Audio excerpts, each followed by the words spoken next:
Salut à tous, c'est Hugo Mouton. On se retrouve aujourd'hui pour une nouvelle vidéo. Alors pas une vidéo sur un Grand Prix, parce que le Grand Prix d'Azerbaïdjan c'est ce week-end. Pas une vidéo sur un pilote historique, mais la vidéo que je vous avais promis à cœur ouverte sur ce que cette série m'a apporté. Alors déjà, pourquoi j'ai commencé à faire cette série? C'est plutôt simple, c'est parce que j'avais envie de m'intéresser à une période du sport que je n'ai pas connue. C'est-à-dire que moi j'ai commencé en 2018, je le rabâche à toutes les vidéos, un jour vous allez bien le comprendre, ne vous inquiétez pas, mais j'ai commencé la F1 en 2018, au Grand Prix d'Allemagne 2018. Ça a été vraiment mon premier vrai souvenir de F1 et c'est la première fois que j'ai regardé réellement la F1 en me disant ah je veux regarder la F1. C'était en 2018 donc, mais donc toutes les périodes avant je ne les avais pas. Et pour mettre du contexte, j'adore l'histoire, je suis un passionné d'histoire, mais de l'histoire en tout genre. C'est-à-dire que l'histoire de France, l'histoire du monde, l'histoire du football ou l'histoire de la Formule 1 m'intéresse toutes quasiment autant. Ce qui fait que après le Grand Prix d'Allemagne et de Hongrie, j'ai commencé à vraiment m'intéresser à la F1 actuelle, mais également beaucoup à la F1 d'antan, c'est-à-dire la F1 des périodes que je n'avais pas connues. Déjà je voulais savoir pourquoi Vettel était chez Ferrari alors que la dernière fois que je l'avais vu c'était en 2012, il était chez Red Bull. Je voulais comprendre un peu tout, je voulais comprendre les hiérarchies, parce que quand j'essaie de regarder quelque chose, j'essaie de m'y investir à fond, et en l'occurrence j'ai voulu m'y investir à fond. Et donc tout ça a débouché en 2022, déjà en 2019 à la création de ma chaîne YouTube sur laquelle j'ai commencé à faire des vidéos juste en parlant des Grands Prix. En 2020 où j'ai continué assez peu régulièrement, il faut l'avouer, et en 2021-2022 où j'essaie de tenir un vrai rythme qui j'espère vous plaît d'ailleurs. Mais en plus des Grands Prix rétro que je m'étais mis à faire sur les conseils d'un abonné, il y a aussi eu quelque chose qui m'a traversé l'esprit, c'est me dire il y a très peu de vidéos ASMR en F1, hein, déjà c'est vrai, et il y a très peu de vidéos qui parlent de l'histoire des champions du monde en F1 qui sont très relayées, quoi, surtout en France. Donc ça m'a donné cette envie de peut-être en parler en ASMR, surtout pour détendre les gens, de faire un format un petit peu plus court pour cette série de vidéos, parce que je sais que mes vidéos durent 20 minutes habituellement. J'avais envie de raccourcir le format pour que ce soit peut-être plus agréable pour certains, et j'avais aussi envie moi-même de connaître de nouvelles choses et de m'intéresser à une période de la Formule 1 que je ne connaissais que très peu. Je connais tous les champions du monde par cœur, je sais les citer dans toutes les dates, mais je ne connais pas les histoires qui vont avec, à part les contemporains. Du genre, je pourrais pas vous citer toutes les histoires qui s'est passées pendant le titre de Piquet, pendant le titre de Mansell en 92 par exemple, ça si je saurais pas vous le citer. Mais c'est pour ça que je veux faire cette série, c'est pour connaître et pour apprendre plus de choses sur ces périodes. Mais tout ceci m'a amené à un point crucial. Je cherchais donc des informations, c'était sur la vidéo sur Farina, Giuseppe Farina, la première vidéo que j'ai faite sur la chaîne, sur ça en tout cas, sur ce sujet-là, allez la voir si ça vous intéresse, dans laquelle je parle du premier champion du monde de Formule 1, et dans laquelle, en cherchant sur des grands prix, je vois des noms apparaître que je ne connais pas, parce que je ne connais pas toute cette époque, donc je connaissais Armstrong, Fangio, Ascari, Moss, ça je connaissais tout ça, et je vois apparaître d'autres noms comme Tony Brooks par exemple, comme Trintignant que je connaissais aussi, mais pas tellement que ça, quoi. Je vois des noms apparaître qui ne me disent rien, et donc je vais regarder, je vais m'enseigner sur ces noms-là, parce que j'aime avoir une vision globale de tout, et j'aime savoir toutes les nuances, parce que s'ils sont dans les histoires contées de Farina, de Fangio et de Ascari, c'est que ces hommes ont une importance, et je regarde, et je vois avant la vidéo de Farina que Tony Brooks est toujours en vie, ce qui me réjouit bien évidemment, et je me dis donc c'est génial, peut-être qu'il doit avoir des interviews de lui qui traînent sur YouTube, je regarderai ça la semaine prochaine. Je fais ma vidéo sur Farina, je fais ensuite la vidéo sur le GP de Miami et d'Espagne si je dis pas de bêtises, je sors la vidéo sur Fangio, juste avant la vidéo sur Fangio, la nouvelle tombe, Tony Brooks décède. Je ne le connaissais pas personnellement, je ne l'ai jamais vu courir, mais je pense que depuis les 3-4 ans que je suis ce sport, je me suis énormément attaché à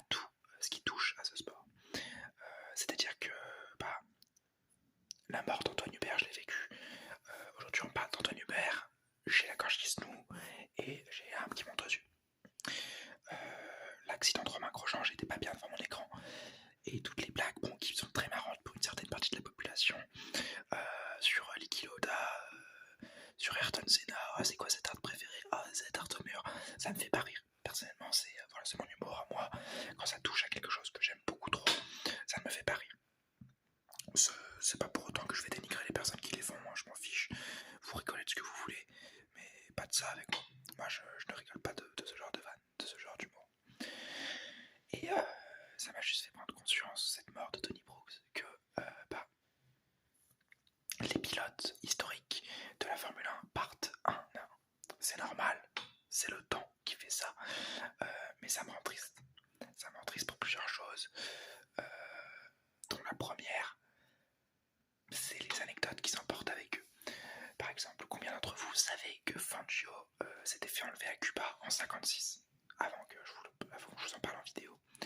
Combien d'entre vous savez que Ascari, père et fils, étaient morts en portant le casque d'un autre pilote, pas le leur, mais un autre pilote, pour la première fois? C'était la première fois qu'ils portaient ce casque, et ils sont morts coup sur coup, chacun, à 30 ans d'intervalle, et un même jour.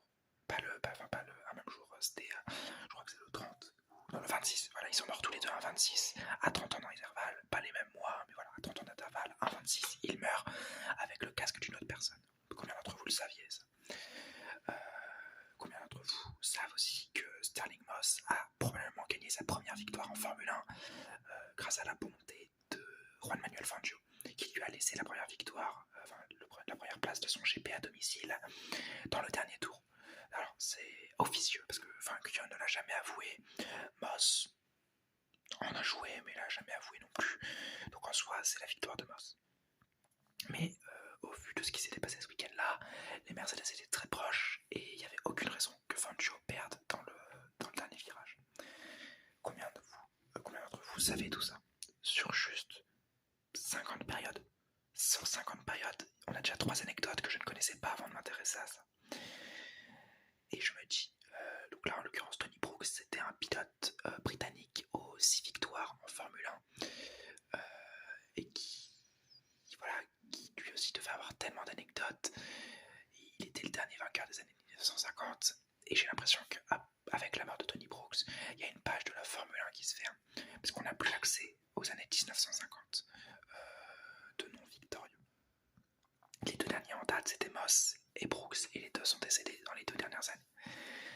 Et tout cela me fait juste réaliser qu'il y a une pléthore d'autres anecdotes magnifiques que nous connaîtrons jamais, parce que soit ces héros sont morts avec, soit ils ne veulent plus en parler, soit ils ne veulent pas en parler, soit on ne leur pose juste pas la question.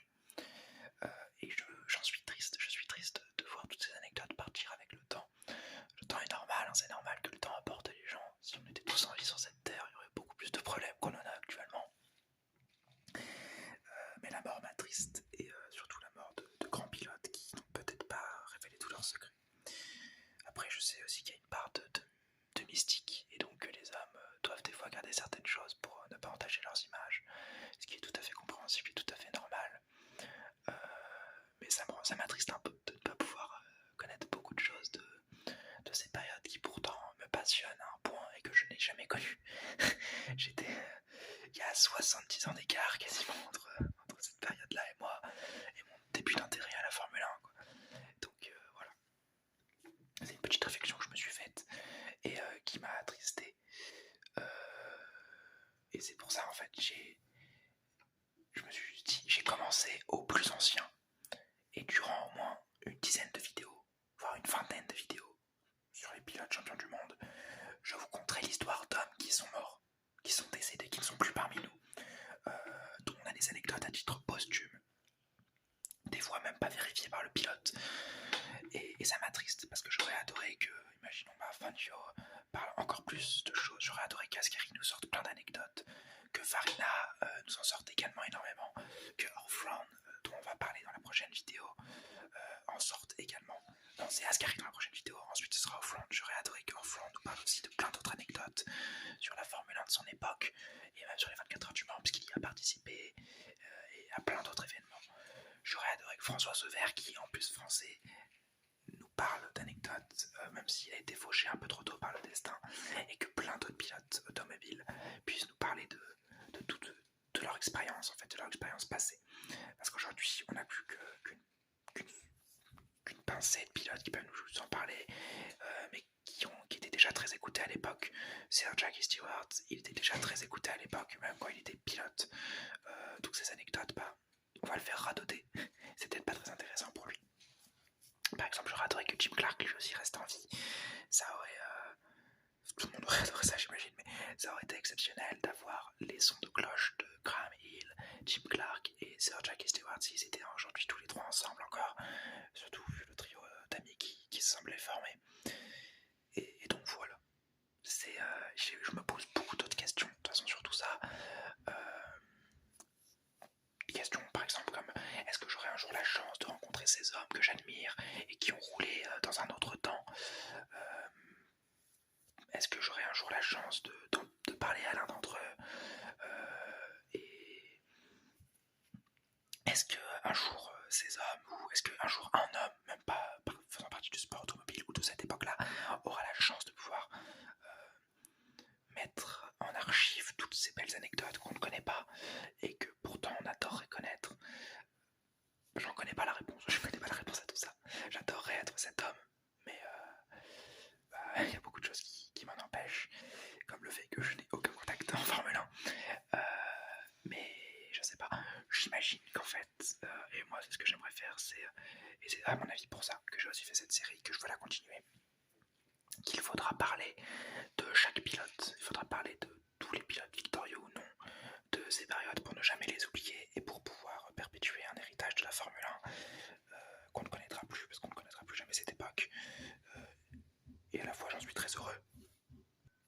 Vous imaginez si encore aujourd'hui on avait peur qu'à chaque virage un des pilotes meure, qu'on ne sache pas comment résoudre ça, qu'on soit encore à se dire est-ce qu'on doit améliorer ci et ça. C'est ce qu'on fait encore aujourd'hui, mais à bien moindre mesure en fait.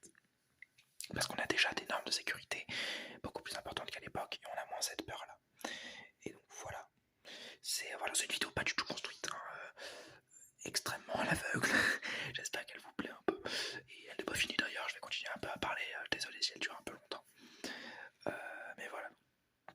Voilà, c'est une interrogation que j'ai perpétuellement. Moi, je me dis, est-ce qu'un jour on connaîtra beaucoup plus de choses qu'on ne connaît sur la F1 actuellement? Est-ce qu'un jour quelqu'un aura la chance ou le courage de faire un recueil de tout ceci? Parce que moi j'adorerais qu'on ait un recueil de tout cela, tout en respectant bien évidemment la vie privée des autres, mais qu'on puisse parler et qu'on puisse connaître toutes les anecdotes de chacun. Il faudra faire un immense travail journalistique qui pouvant englober tout le monde, tous les journalistes de l'époque, tous les pilotes encore vivants de l'époque, toutes les anecdotes de l'époque, ce qui permettrait un apprentissage et peut-être de nouvelles histoires beaucoup plus jolies d'un sport d'antan, parce que c'est plus le même sport. Ça nous permettrait d'avoir tout ça et ça me rendrait terriblement heureux. Et ensuite, je me dis qu'il faut quand même se dépêcher. Alors c'est un peu triste de dire ça, mais Tony Brooks était le dernier des années 50. Avant lui, il y a Tony Rault qui est mort en 2008, Eugène Martin qui était français qui est mort en 2006, Taolo de Grafenhardt qui est mort en 2007. Alors c'est pas des immenses pilotes qui ont fait beaucoup de victoires, mais c'est des pilotes qui tout de même ont couru dans les années 50 et qui étaient là au départ du premier Grand Prix, quoi, ou qui étaient en tout cas là dans la saison des années 50. Et je me dis qu'on les a peut-être ratés de très peu. Moi, voilà, je parle de grand pilote, je parle de moyen pilote. Là, on a un grand pilote, là, je vais en parler d'un grand pilote, c'est Joseph Roylan González, qui est mort en 2013, qui était un grand ami de Juan Manuel Fangio. C'était les deux Argentins qui ont fait la photo avec quand ils étaient en mode les taureaux, quand ils bombaient le torse. C'était marrant, j'ai beaucoup aimé l'anecdote qu'il y avait derrière cette photo. J'aime beaucoup cette photo d'ailleurs aussi. Et je me dis que plein de pilotes s'en vont avec pas des secrets, mais des belles anecdotes dont ils n'ont peut-être pas parlé. Et pour continuer, il y a Robert Manson qui est mort en 2015, ou alors Paul Pietsch qui est mort en 2012, et c'était le doyen des pilotes. Il avait 100 ans, vous imaginez, 100 ans. Je trouve ça exceptionnel, vraiment, je trouve ça exceptionnel. Et voilà, donc les années 50, on n'aura plus d'anecdotes, je pense.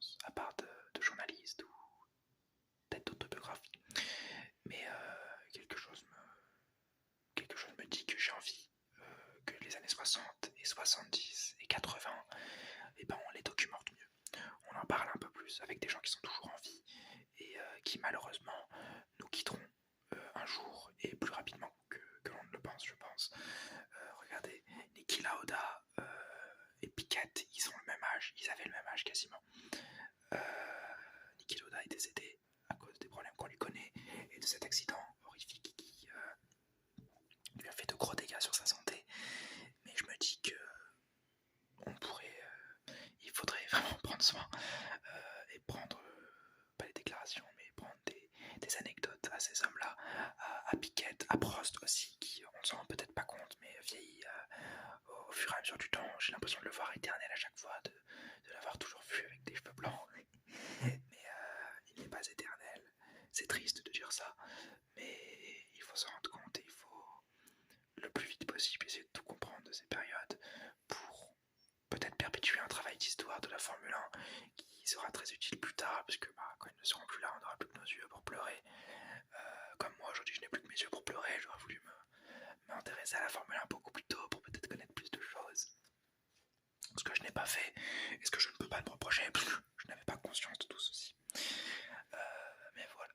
Donc en résumé, chercher sur ces hommes m'a fait prendre conscience de la dangerosité de ma passion à une époque, mais également m'a fait prendre conscience que c'était pas que dangereux, c'était aussi des hommes, limite des chevaliers, comme je l'avais dit la dernière fois, quand Fangio se voit abandonné et que son coéquipier Peter Collins il lui donne sa voiture. C'est des chevaliers, c'est des actes chevaleresques ça, mais ça me transcende en fait de voir ça, et j'aimerais trop pouvoir mieux documenter tout ça, ou que quelqu'un le fasse, ou qu'on fasse ça à plusieurs, que les gens documentent mieux tout ceci, que les gens documentent mieux toute cette F1 d'antan qui selon moi il faudrait archiver, vraiment faudrait l'archiver, faudrait se dire ça c'est fait, c'est bon, voilà la nouvelle anecdote, c'est ça, c'est là, c'est ici, et voilà.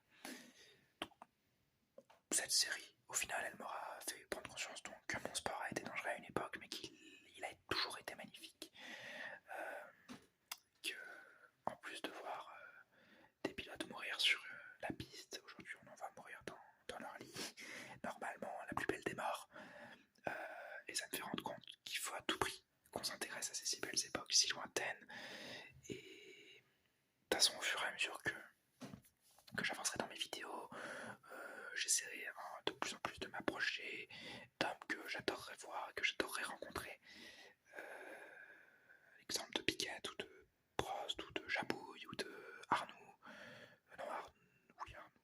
Je ne sais pas si Arnoux est mort. Ouh là là, c'est gênant. Excusez-moi si Arnoux est mort. Mais voilà, j'ai envie de connaître tous ces hommes. J'ai envie de m'intéresser à tout cela. Et que les autres s'intéressent à tout cela. Si on partage la même passion, que ça nous donne tous envie, tous à chacun, de se dire oh là là, j'aimerais bien. Voilà, ce pilote il m'intrigue un peu. Il a peut-être jamais rien gagné, mais il m'intrigue un peu. Il a fait un podium une fois, et il est resté très longtemps dans les paddocks. Ça m'intrigue, et s'intéresser à ça. Et s'il a encore envie, en profiter pour lui parler, en profiter pour lui demander plein de choses. Parce que la vie est éphémère. C'est ce que cette série m'a rappelé. Et malgré le fait qu'elle soit éphémère, elle peut nous donner beaucoup d'anecdotes et beaucoup de plaisir, comme ce qu'elle me fait actuellement. Et voilà, c'est un peu la fin de cette vidéo. Alors ça aurait été une vidéo très mélancolique, dans laquelle je vais parler juste à cœur ouvert. Ça se trouve, je vous ai pas du tout détendu. Il n'y avait pas de but en fait, j'avais pas de but de vous apprendre quelque chose. Là je voulais juste vous parler de mes doutes, et pas que de mes doutes, mais également de mes pensées. Dites-moi si ça vous plaît ce genre de petites vidéos, si vous voulez, je pourrais faire des petites vidéos philosophiques comme ça de temps en temps. Voilà. J'espère que ça vous aura plu. Si c'est le cas, mettez-moi un petit like, un petit commentaire, un petit abonnement pour mettre un peu la chaîne en avant. Et j'espère que toute cette histoire vous aura fait penser et rêver à l'histoire de notre sport. Et n'oubliez pas, Forza Ferrari!